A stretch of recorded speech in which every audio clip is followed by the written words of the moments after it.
l'UNICEF, nous les appelons les enfants invisibles.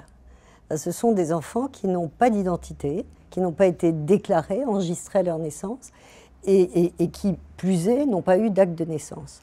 Ce qui fait que ce sont des enfants qui sont sans nom, sans filiation et sans papier pour le restant de leur jour. Si on prend le décours de la vie, ça veut dire qu'il n'y a pas de droits sociaux, il n'y a pas de droits civils, il n'y a pas de droits sociaux, il n'y a pas de droits politiques. Et ça veut dire que toutes les grandes étapes de la vie d'un individu normal sont fermées. L'école, la santé, mais le mariage, les actes de la vie importants, la citoyenneté, on n'a pas de carte électorale, on ne peut pas voter.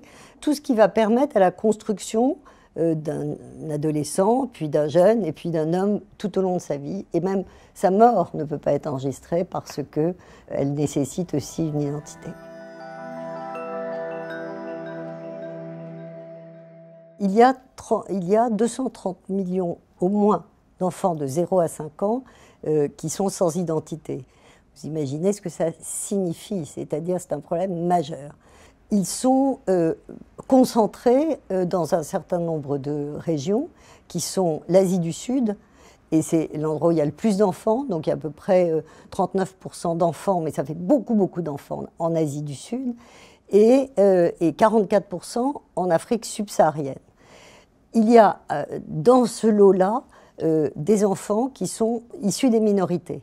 Alors on retrouve toutes les minorités du monde qui se retrouvent avec un grand nombre d'enfants, si ce n'est la totalité, sans identité. Et puis il y a le cas spécifique des conflits.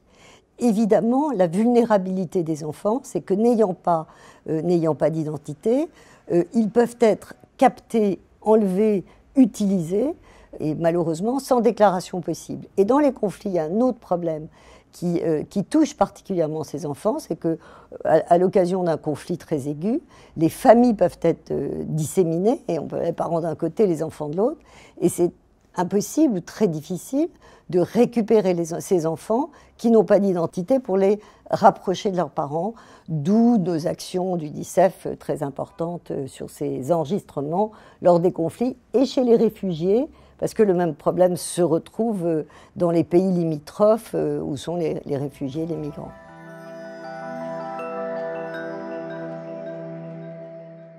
Bien sûr, on peut le faire au travers d'un exemple qui est quotidiennement dévoilé. C'est la situation des Roms en Europe. Ils sont, je crois, à 78 millions.